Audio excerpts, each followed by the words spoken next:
Transcription number 47. Be ready. Start. Madam, you are aware that when this life business was nationalized in the year 1956, great expectations and great hopes were entertained by all members of parliament.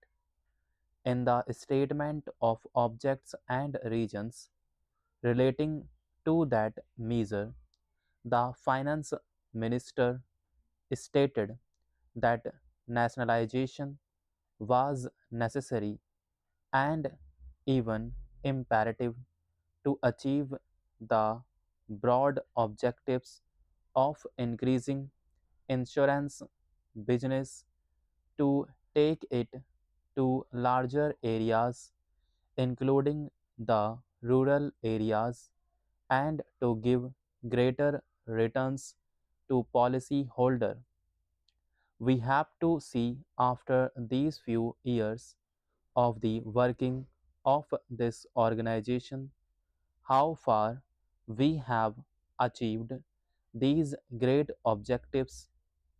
In the past also, we may remember that many criticisms have been made in regard to the working of this organization. Even the estimates committee has gone into this question and examined in detail the various aspects of the working of this organization. That committee has made certain recommendations. Those recommendations are very important and I will advert to them shortly. Before I deal with them, I wish to make one point clear.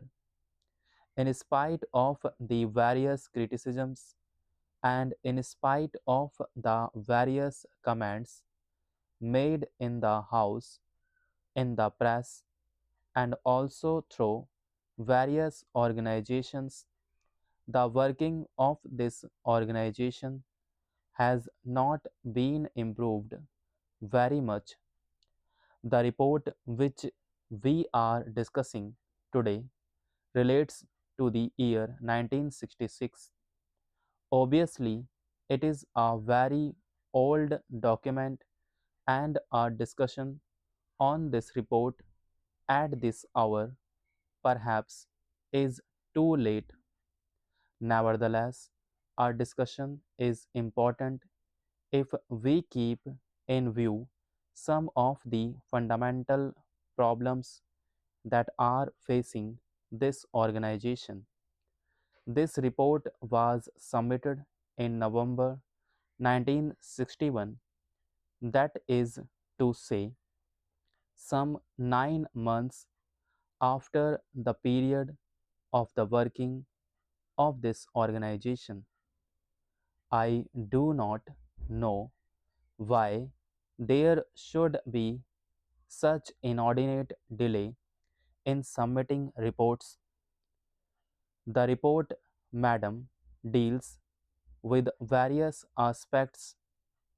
It does not bring out many things which ought to be properly brought out in a report of this kind. And while reading this report, I was not able to make out the working of this organization and to get a proper understanding of it. For that purpose, I have to depend upon other reports and other opinions expressed by various organizations in this country, and thereby I have to gather information. That is why I have to suggest that the report should be comprehensive. I would refer to some of the important problems confronting this organization. The most important among them, in my opinion, is the organizational setup. You remember when this matter came up for discussion in both houses of parliament at the time of the nationalization of this life business. Suggestions were made by certain members. I was participating in the other house in the debate, and I suggested that one corporation would not be better, and it is desirable to have more than one organization, to have more than one corporation. I suggested this, and a good many members of my party made this suggestion because they thought that there should be some sort of comparative standards to measure the efficiency and performance of this organization. Without such comparative standards to measure the efficiency and the work of this organization, it would be difficult to judge either the efficiency of the organization or the improvement or progress made by the organization. Therefore, we suggested that there should be more than one corporation. Perhaps there should be three or four.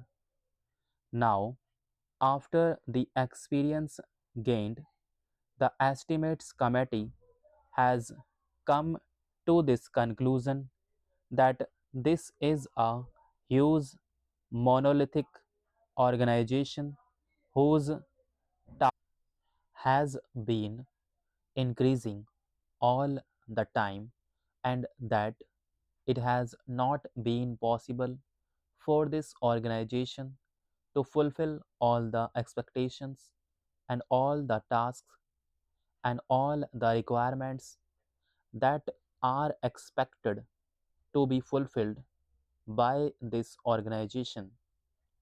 And so, the estimates committee has suggested a radical change, a revolutionary departure with regard to the organizational setup.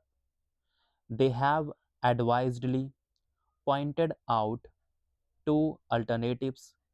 The first alternative is to set up more than one corporation so that there may be division of work and division of areas.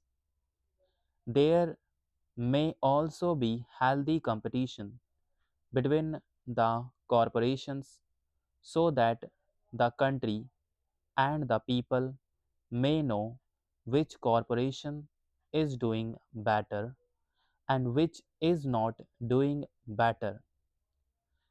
The other alternative they have suggested is that there should be one organization with a federal structure with semi zonal units functioning. Therefore, I also submit that with this monolithic structure, it would be difficult for the organization to carry out its functions more efficiently and in a direction which is healthy and which is progressive.